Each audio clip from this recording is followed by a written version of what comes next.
All right. Hello. Hey, how we doing, everybody?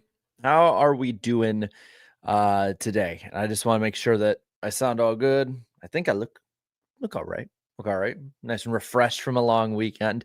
How are we doing in the chat when it comes to everything going on, lawsuit news, everything like that?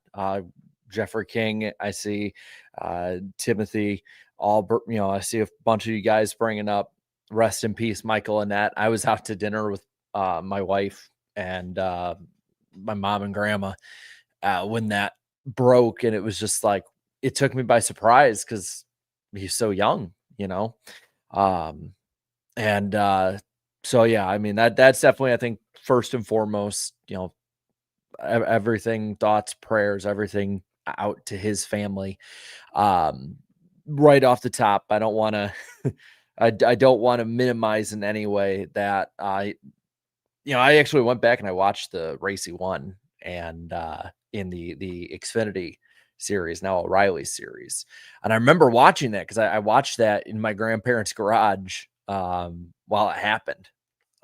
So it's just really sad for sure. We'll have plenty of news to talk about with silly season moves, the snowball weekend being, just having a monkey wrench thrown into it and all of that as well.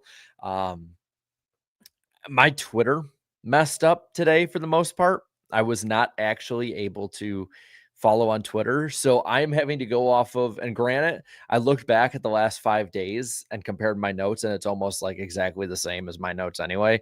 I had to actually go off of Reddit because they have a great super thread going on right now. And they have perfectly listed all the tweets, everything we'll talk about, everything going on with day 6. We are on week 2 of the lawsuit. And I think we should talk about actually something that happened at the end real quick, and we'll probably bring it up again as more people file on in here. I appreciate you guys coming out on a Monday afternoon like this. But Judge Bell, from the looks of it, has extended from Tuesday on, extended court an extra hour each day, starting 8:30 a.m. Eastern time and ending at 5:30 Eastern time. So right about now, tomorrow, they're going to be in court. In an effort to try and speed this up. I mean, they're still even expediting it compared to what they were doing before. Um, it's slow. It's slow. And from the sound of it, Judge Bell is not happy at all. Like he's beyond pissed off from the sound of what NASCAR journalists were talking about with it. I'll try and kind of go. Let's see, because now my of course now my Twitter's working and everything else that's going on here is popping up. But yeah, because it's been 9 to 5 each day.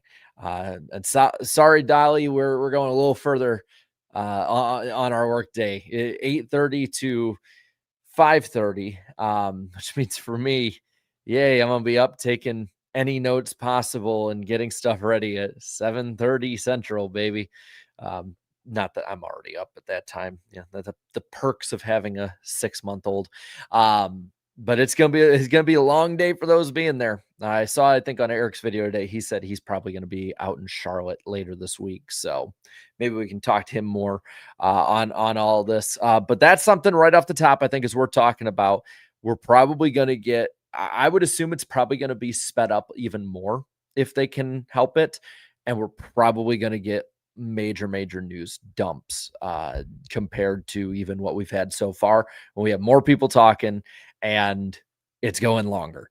Joshua says, seems to me that by having 7 business days worth of witness testimony, 2311 and front row have put NASCAR in a bit of a disadvantage with their witnesses. That is, if the trial is not extended another week. I mean, I feel like this is a last ditch effort for them to extend another week. We'll talk about it though. In general, both sides have really pissed off the judge.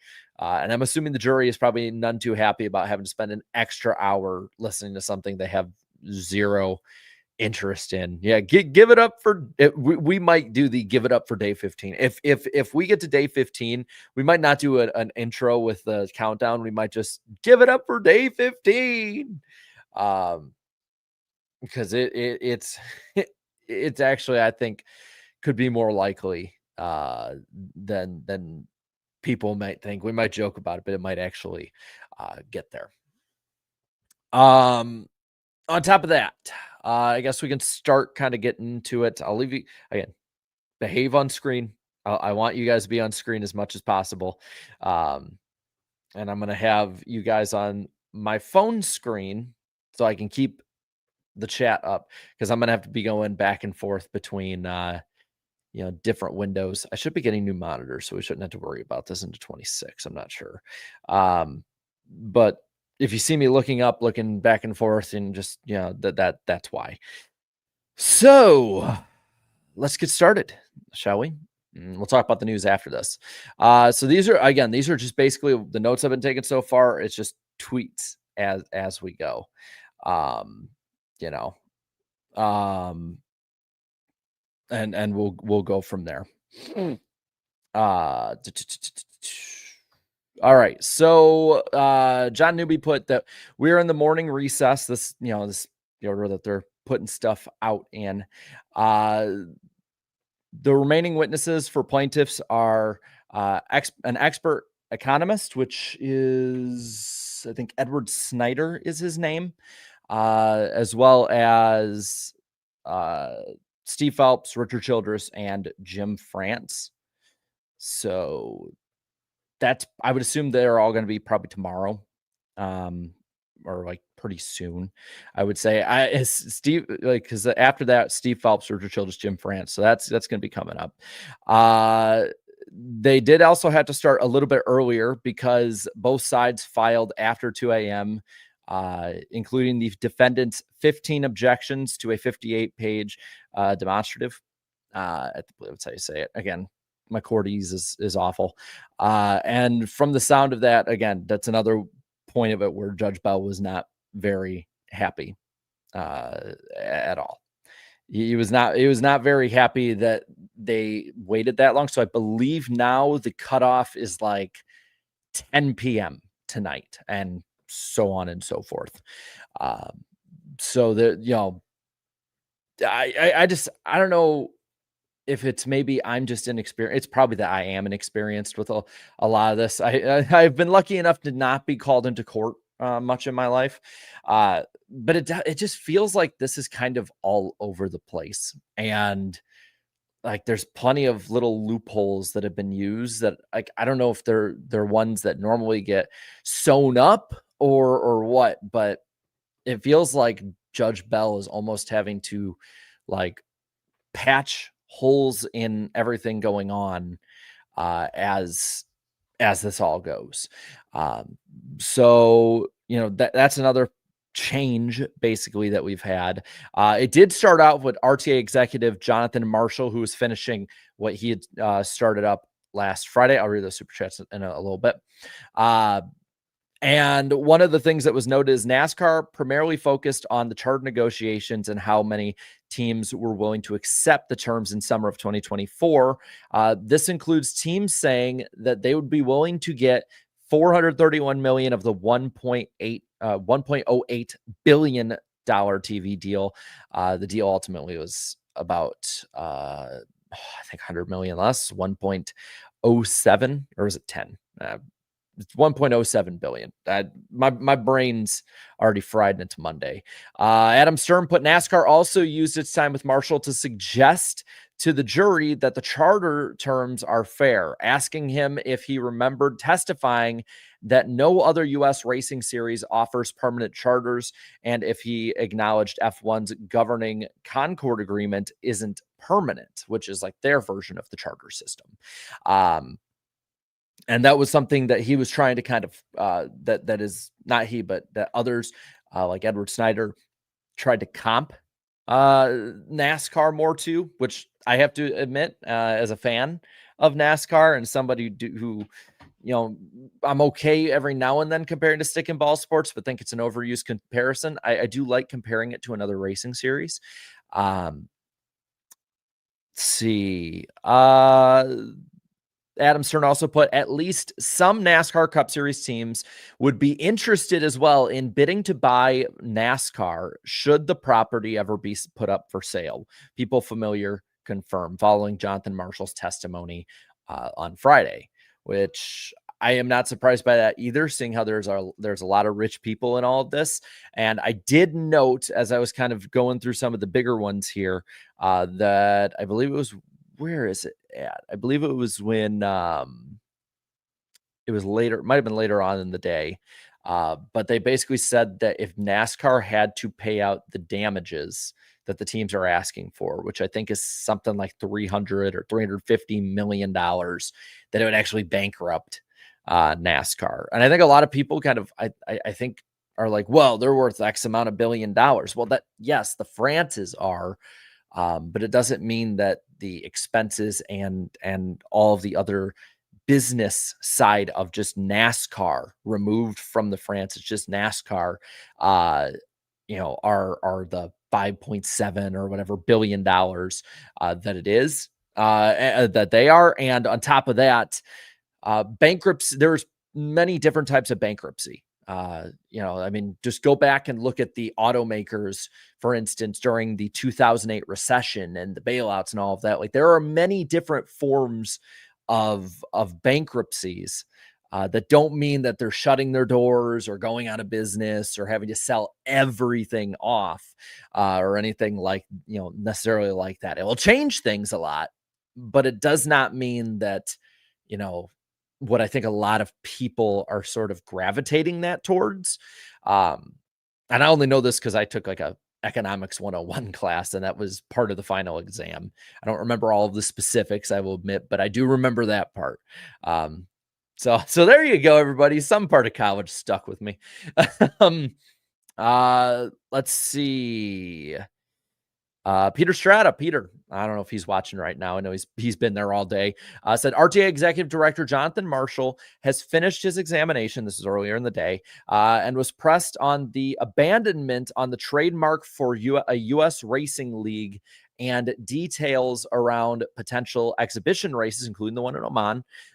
He said the teams were not interested in competing against NASCAR, which doesn't surprise me because, again, majority of the teams signed the deal. And it seemed like, and I mean, even looking back on some of the stuff we talked about in the summer, like on NWP and videos, they definitely, you could see that leaning starting up. It might not have been as many as what ended up signing the deal, but it was still a lot of the big heavy players in that whole thing. Adam Stern then says, economist Edward Snyder said he used F1 as the best comparison to NASCAR to figure out how NASCAR teams would be paid if not for the alleged anti-competitive acts. He said F1 is unlike NASCAR in that F1 doesn't own venues, but Liberty Media does own and promote F1 Las Vegas. Again, different business models. We kind of talked a little bit about that. They also brought up F1, unlike NASCAR, as well, pays, I believe the percentage, the 45% or so of league revenues rather than just the teams getting media rights. So I'm assuming league revenues mean anything from ticket sales to merchandising to video games, things like that. Whereas the NASCAR payments, pretty much from what it sounds like, have strictly come from that the media rights deal side of the sports income, which is something that we talked about. I mean, even a year or two ago, that was something that was coming up in the headlines. That was something that we talked about on these streams last week. NWP, we talked about it a few times last year and the year before, and I believe even last Monday when we were live, we talked a little bit about it. That NASCAR does have a large amount of just about everything monetizable under their control, from tracks to merchandise, to every little trademark here and there, to the cars themselves. And that is a big difference. And maybe that's something that they can get them on, that they almost box out the teams as much as they can on every single aspect possible. And you can definitely tell, even if it's not something they've done illegal, because I think that's not I think that I know that is the sticking point of all of this. We know NASCAR is a monopoly. It feels like a lot of people still are thinking, well, it's about whether or not they are, know that they deem that they are. It's about if they did anything illegal. And as much as I do think a lot of good points are being brought up for the teams and against NASCAR so far in this, I caution people to say that NASCAR is losing right now, uh, outside of the court of public opinion, where they definitely are losing. Um, because NASCAR can be shady and slimy and dirty with their business practices, but it doesn't mean that the things they're doing are illegal. They might be assholes about it, but being an asshole isn't illegal unless there's a specific thing that you can prove with a smoking gun so far that they have broken X, Y, or Z law. And maybe it's just the media trying to stay as impartial as possible, but based on a lot of the reporting, nobody has really said if there's that smoking gun there or not. Now, granted, it's up to the jury and the judge, and you know, who knows, maybe there's stuff that, again, NASCAR media, people like me, all of you guys out there, there's things that we might have missed just because we don't know the law. I mean, I think that's fair to say. That probably outside of Bob Pockers, who probably read all of the laws that could have been broken, knowing Bob, because his preparation work is just absolutely astounding, as the rest of the NASCAR media has attested to. I'm assuming that a lot of us have not read laws on monopolies and how to break laws with monopolies. I think that's, that I honestly might, and maybe we'll do it in a weird NASCAR color. Yeah, that would be actually really funny. Some of the other things here. Let's see. Jeff Gluck said when they went on lunch break, The Economist, it was in the middle of his testimony to why all the things we've seen so far prove NASCAR is engaged in anti-competitive conduct. It's sort of like a recap of the evidence, which again, this most of today almost seems like when you start a show, like when I used to watch Avatar, it's like previously on Avatar, it's like previously on NASCAR. Toby Cruci says, Snyder says the timing of all of the deals makes it extremely suspicious, as no exclusivity terms had been in place in NASCAR until negotiations for the 2016 charter agreement. Snyder says terms were made to strengthen NASCAR's power and their leverage, which again, there is definitely that like coincidence factor for sure. And I do think it's not, the alleged coincidence is not something that is just a coincidence. NASCAR has proven through a concerted effort for about 30 years, they have been on this trajectory of gaining more and more and more power. And you saw it with the next gen, like I said, the merch side of it, the track side of it, all of that stuff does come together in that side of it. So I think there definitely is a tree to be kind of sniffing up on this one, and trying to climb up to see exactly why this happened. I mean, look at the stuff we looked at with the SRX, where NASCAR basically jumped to Bowman Gray and North Wilkesboro to box out the SRX, who they saw as a competitor. And in part, I don't think NASCAR is the sole reason SRX failed. I think SRX would have failed whether it went another season or not. But that probably was a contributing factor when two high profile tracks are snatched out from underneath you when you're setting it up. On top of that, too, Bob Pockers puts, when they were on lunch break, economist Edward Snyder has been testifying using NASCAR documents and emails to show anti-competitive acts. So again, Bob's just so much more detailed, keeping teams from racing in other series and not allowing the next gen car to be used in other racing.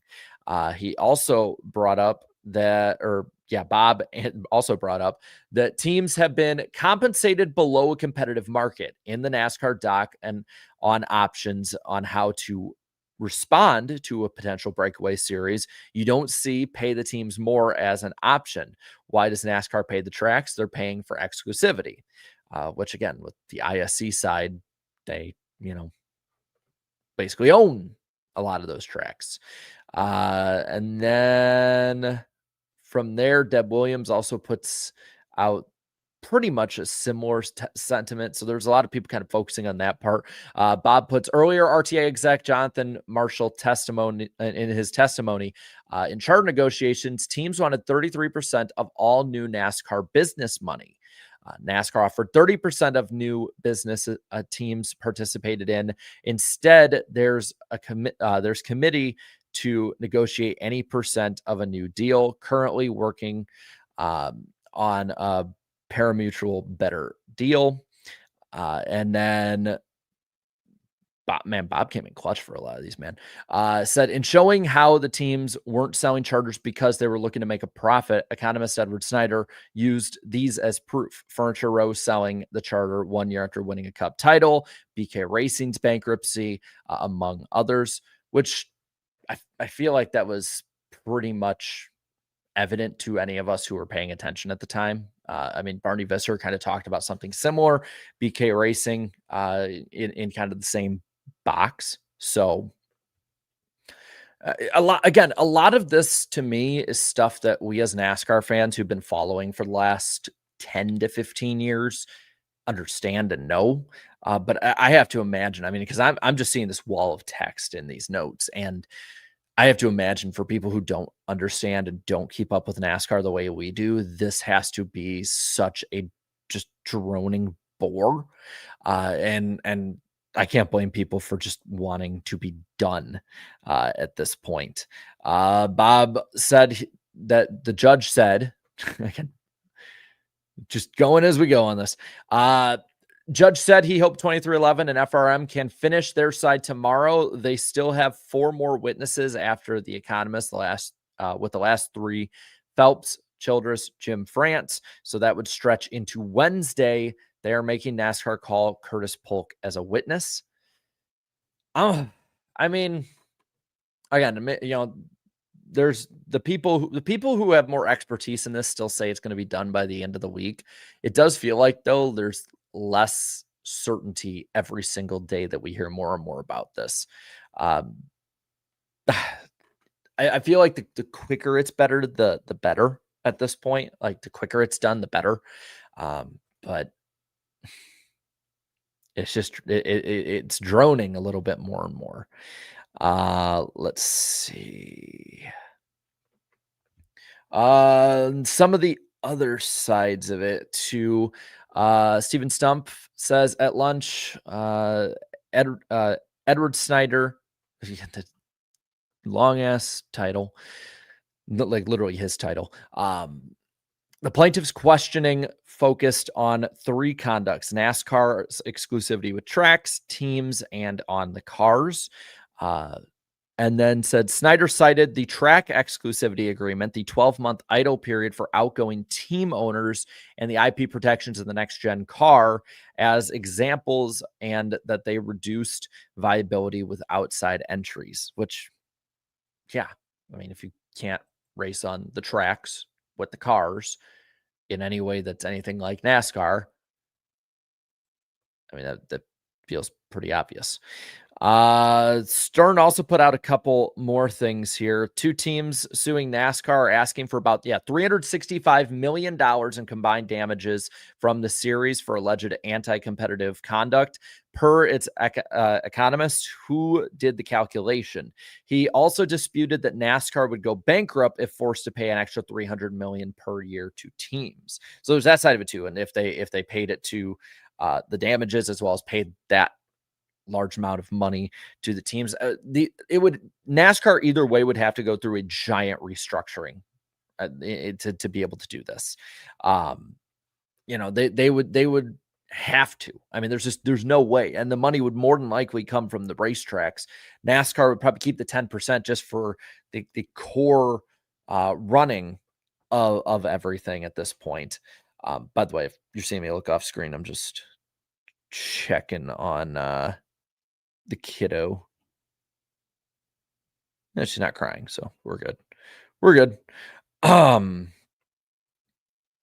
Let's see. NASCAR has started to chip away at the testimony of the team expert Edward Snyder as well, with Larry Buterman suggesting Snyder incorrectly told the jury that F1 doesn't have a non-compete. There does not have non-compete clauses with teams, and incorrectly said NASCAR started paying tracks for exclusivity in 2016.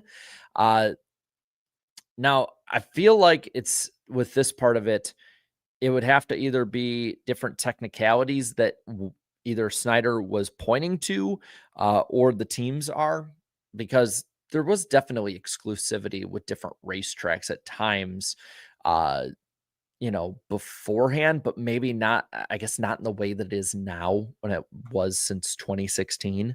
And then also says, that's also from Adam Stern. Next one as well will be from Adam Stern. Says NASCAR lawyer, or this one, I should say. NASCAR lawyer Larry Biederman has spent the afternoon trying to get team expert economist Edward Snyder to admit that comparing NASCAR to F1 is off base, that he didn't prepare thoroughly, and that he's not enough of an expert on teams or tracks to form a basis of his testimony, which I would assume that's what they, what their side would be doing for sure on that. Toby Christie says Biederman asked Snyder how he concluded a rival series would form to NASCAR by 2021 if NASCAR hadn't engaged in anti-competitive actions like the ones we talked about, to which Snyder said that the proof is in NASCAR's documents, as execs were expressing concern over that scenario,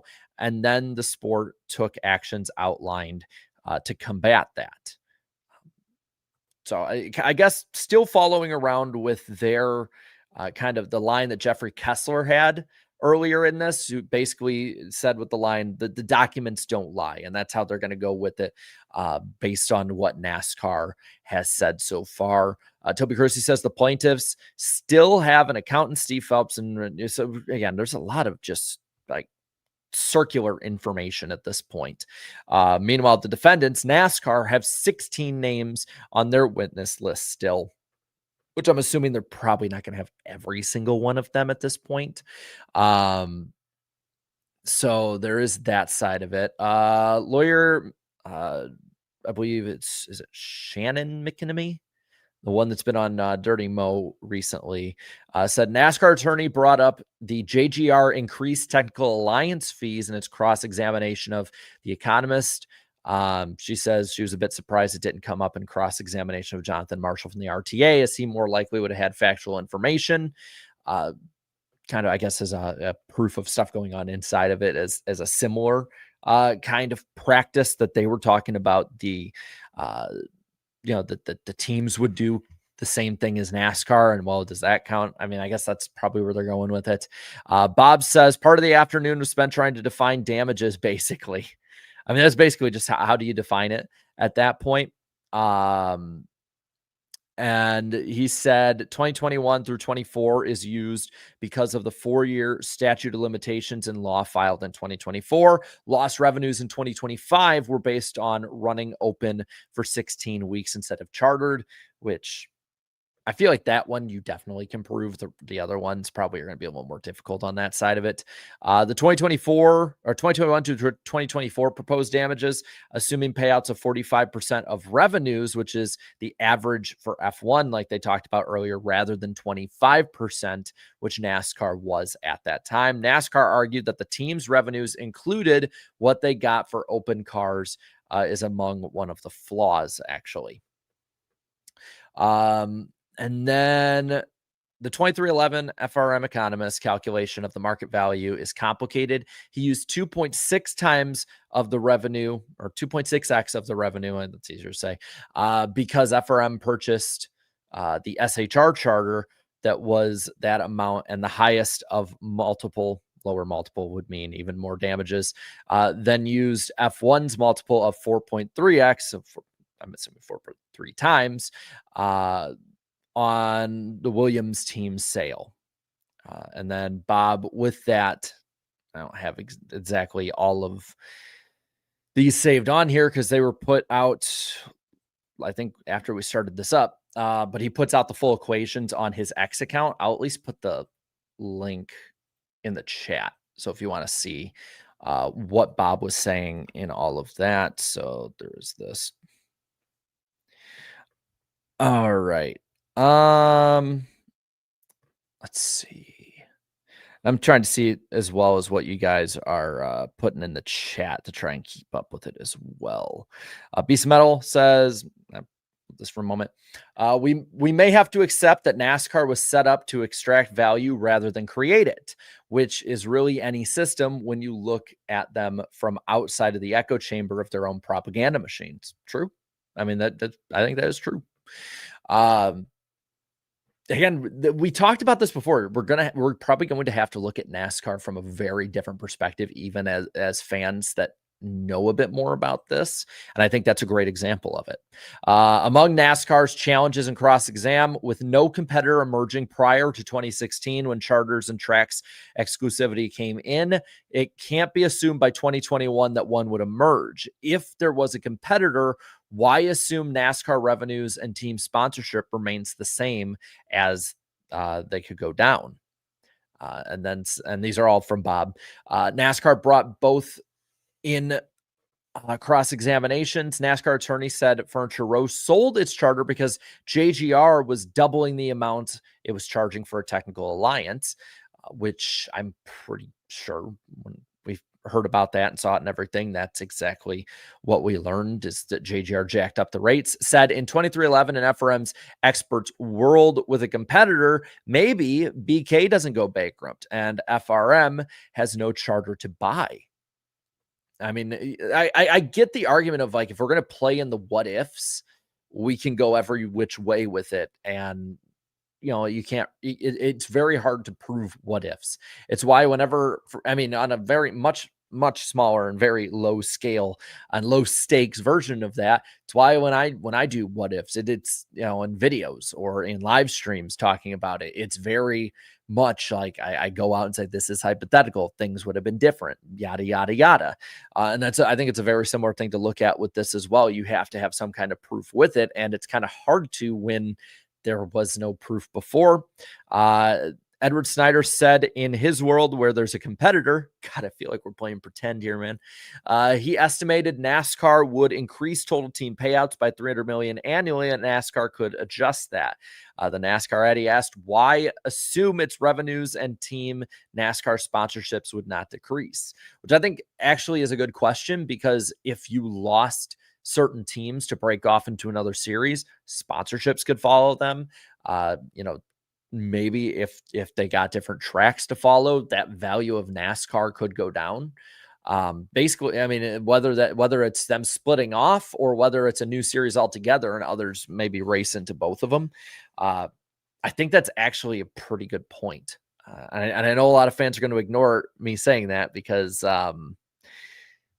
in NASCAR's favor. I still think a lot of this stuff so far today, more or less, I would say, goes towards the team side still. But I don't think it's as black and white as a lot of people are trying to make it out to be at this point. I think a lot of people are really, really trying to make this seem like NASCAR is getting their asses kicked when they're definitely losing on some major points. But again, like I said, I don't see a smoking gun so far that a lot of people want to see in this. And Adam Stern, I might be able to put this on the stage because he put this out 5 minutes ago, and I can actually, let's see. I think I can, if I can get the photo to pop up on screen. Please tell me it will. I think it will. And he says other sports have experienced entry and potential entry. PGA Tour and Live Golf are the two big ones. Formula One and two breakaway series, which are shown with the Grand Prix World Championship and Formula One Teams Association 01 and 08. In both cases, entry and potential entry resulted in better financial terms to the golfers and the teams, which is true. I mean, there is the good point though. In the hypothetical, there is your good point. And you have one of them that's a racing, or two examples that are racing series to a stick and ball one. So there is that side of it too. That there, So there is that part to look at. And looking in the chat, it's going to end in a stalemate because neither side has presented any credible evidence leading towards such a smoking gun scenario. It's still composed of he said, she said bullshit. Yeah, and that's what I'm trying to. I've been trying to say that all of last week. Because I think a lot of people, and I think it's ironic that I'm saying this because my channel, for the most part, is very opinionated and opinion drawn. I like being able to give an opinion, and I put that out there.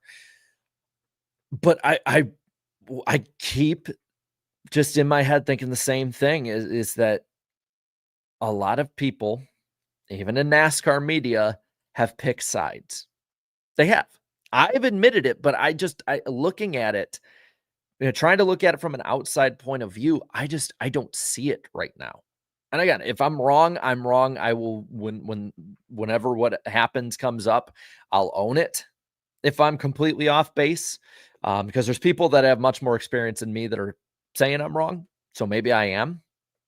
Uh,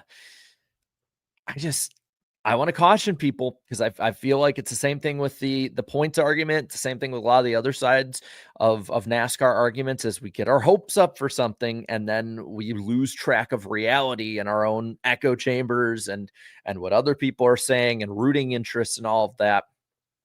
I don't see it yet. I don't see it yet. Maybe again, maybe there's something we're all majorly overlooking. Maybe the jury is swung one way or another based on personality too. Like I don't again, I don't know where this is going to end out. But it's just I have this gut feeling that it's going to be that meme of that like the angry dude pointing at the whiteboard saying nothing ever happens. I do think, it'll be more than that. Like I think there will be changes done, even if they're minimal ones, even if there's payout ones. Um, you know, I think that would be, I think that'd be probable at this point, like small things or small changes. Um, but like, I I don't know, man. You just got that sinking feeling in your gut, even if you don't have knowledge on the situation. That's where I'm at with it. Um, let's see. Uh, I'm trying to look at what you guys are saying. Let's see. Another one too. Even then, racing drivers are independent contractors, so the F1 deal is more towards the parity towards the constructors post 1982 with the Concord Agreement. I mean, that is the other part of it too. Like NASCAR has set itself up since it started to basically, make it so they have plenty of outs. And maybe, the one thing I will say that interests me greatly in all of this. I think my wife's home. Sorry. I heard the TV start up. Should I call her? Should I call her when I'm on the air? Let me double check because I'm just like I heard something. I heard noise.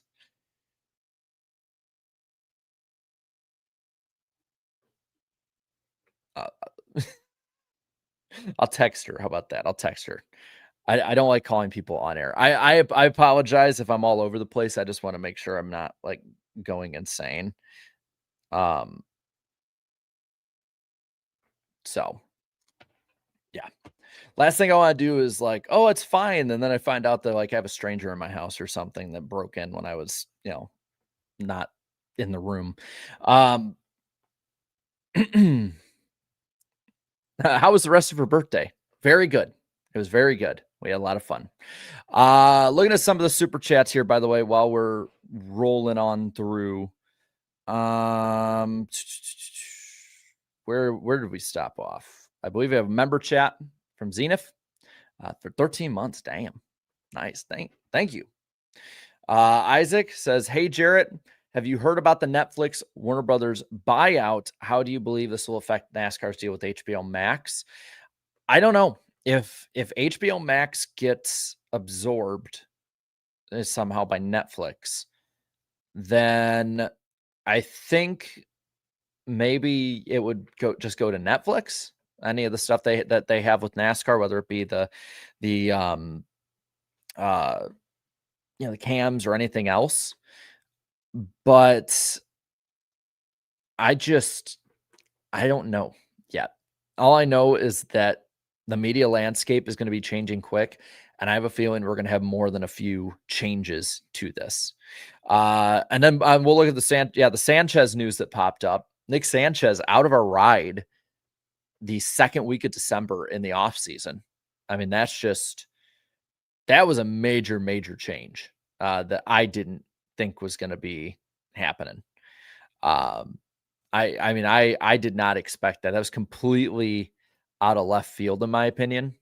For that to happen at this point, I would think maybe there's a pay driver or something that's going to be waiting in the wings, or somebody that might bring a little more money, or maybe they got a really good deal with a prospect that needs a ride or something like that. That's where I kind of stand with that. There are some other moves too. Muniz is back with Rayum, I believe, full time. Then you have a few paint schemes have been announced as well. RWR is just Chevy with a technical alliance with RCR. I'm just keeping track of all of the different ones to pop up. I did see that Stephen Nasse won Snowball, that Majeski blew it. And I saw the restart, like the way he aimed his car downhill, and I kind of get why it was called. Carson Hocevar did a pretty good ex-post breakdown of it. So definitely check that out if you either didn't see what happened or maybe are disagreeing. Like he brought his perspective, and I actually thought it was pretty well explained. Let's see. Hey, all right, I just saw that one. Jeffrey says, if the judges that mad, may God be with both sides lawyers. I mean, I saw you guys already putting like the judge said and yeah, he did. He jumped multiple times. I saw like a lot of you guys were putting in there that the judge had said, and there would be no winners, and no, there might not be. Again, it might just end out as a stalemate. I doubt they settle at this point, just because they've gotten that far in. And yeah, he did get the mulligan too. David Bell also brings up, and I watched this at 3:30 in the morning local time. Keelan Harvick kicked ass. He was pretty damn good. Well, sorry, it happened. I'm a racing channel. Of course I'd talk about it. Sorry. I apologize if I spoiled it for anyone. My bad. Let's see. David Bell also put, hope you and your family are doing good. We are doing good. I hope you and your family are doing well as well. Busy time, right? Especially at the holidays with all of it. Joshua left a couple, says, get the honk of NASCAR owes you money bumper stickers ready, boys, or eerily reminiscent of Bobby Ginn in the 80s and again in 2008 after defaulting. I don't think it'll get to the Ginn levels, but I would find it really funny if they wanted to go that route. Maybe not with a blimp, but something else, or a plane. I thought that monopolies were illegal, period. I think like some are, some aren't. It's like they had defined it already that this necessarily isn't, that they would have to find how they did it, or got their monopoly power and most importantly, use that monopoly power illegally. If restructuring means Dale Jr. and Mark Martin take over and make the sport better, then so be it, or at least someone who is more passionate than France. Well, that's the thing, is like all roads, from testimonies to those who were on NASCAR's side to those who were, against them, we're all bringing up that Jim France is the brick wall in the way. And that's the funniest part to me, is like everyone's like, yeah, it was in their documents and what they're saying. It's like, yeah, it's kind of Jim stopping it. And it's like, at least we have the reasoning for sure on a lot of them. Fred Dog left 2 here, says, off topic, but I noticed that IndyCar and Fox haven't announced TV air times for 2026 yet. Should NASCAR be concerned? I know it's crazy, but I don't see, and then he said, but I can see Fox as owners and NASCAR's bad PR that they might smell blood in the water and have a ton of head-to-head times, possibly draw away race viewers. I don't think so because they set up some of the races at least to have NASCAR lead in with a larger audience for IndyCar, and it would still hurt Fox, even if they're like wanting to put all their eggs in that basket to hurt NASCAR because they would hurt IndyCar with the head-to-head. I mean, we saw it last year. Anytime IndyCar changed, or not changed, didn't have a head-to-head with NASCAR, their viewership went way up compared to those other races. And I think, at least based on what I've seen of start times and stuff like that, and heard, like they are trying to avoid that and be kind of symbiotic a little bit more. Some of them won't work, but there's, again, during the summer, there's some nights where IndyCar is on and NASCAR is on during the day, and vice versa. It would help both series to not be going head to head. If Formula One went head to head with NASCAR or IndyCar, especially NASCAR, it wouldn't. I don't think it'd hurt NASCAR as much, except for maybe with some casuals early in the season. Like through May or so. But IndyCar maybe a little bit more, but I believe NASCAR and IndyCar, if I remember from the different documents and statistics put out, they have much more of a crossover than either of them do with like Formula One or any other racing series. It would be good on them, especially in the Fox portion of the year, not to do that and get the best possible lead up for IndyCar with the Indy 500. And that would also help NASCAR to not have a competitor like that, who's probably, honestly, IndyCar viewership, and I think it will go up, but I don't think it's actually going to hurt NASCAR as much as NASCAR still would hurt them, because early in the year, especially, NASCAR is so much more popular until Indy, and then the level off and everything like that. Tim says some are convinced that on X that Jeremy Mayfield is a reliable witness and is holding the smoking gun. They ignored the drugs. Well, I believe there was some fuckery having to do with that. I don't think he's necessarily that reliable. He's definitely a biased one, even for the standards of what we've seen so far. And with everything going on, I agree that I don't think he'd be a reliable witness in general with all of this. I do think that it would be fun as hell, and it would add to like today I saw a fan was playing Be Like Mike as MJ was walking out, and I'm just like, this is just a sitcom at this point.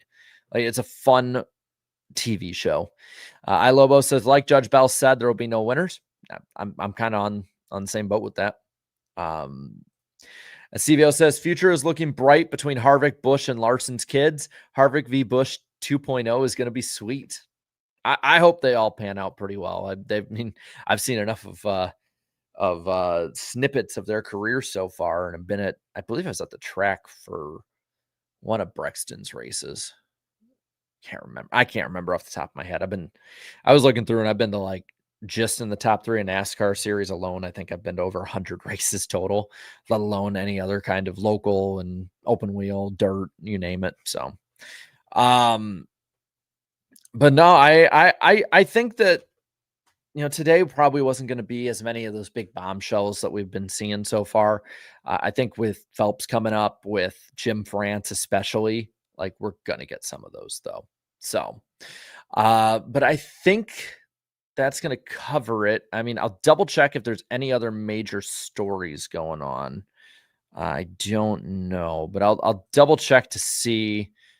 I'm not seeing. I mean, Alpha Prime is going to be a 2-car organization, but I don't think that's like a major story. I love those guys, but I don't think that's going to be like a major one. I don't think we have any more major ones so far this week. We might later in the week. We'll see. But I guess we will be back tomorrow. So I'm going to try and be back and doing these closer to when they let out. I talked about Nick Sanchez already. I'm going to be doing these closer to when they let out. Just one, because the news is fresher. There's still stuff coming out. We can talk about it in the moment more.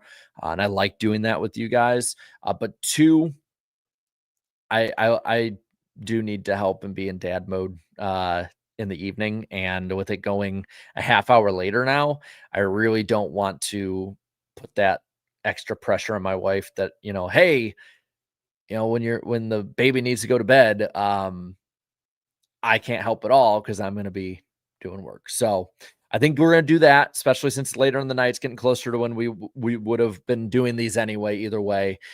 So I think that's going to be the plan moving forward. And we'll let you know if once it's getting closer to the end, we'll let you know what the plan of NWP is or whatever. Um, lot of shifting, I think we're going to see even more on the court side and the news side coming up. So thank you guys so much for coming out. I appreciate it. Enjoy the rest of your Monday night. I'll see you tomorrow. And later, have a good one. Bye.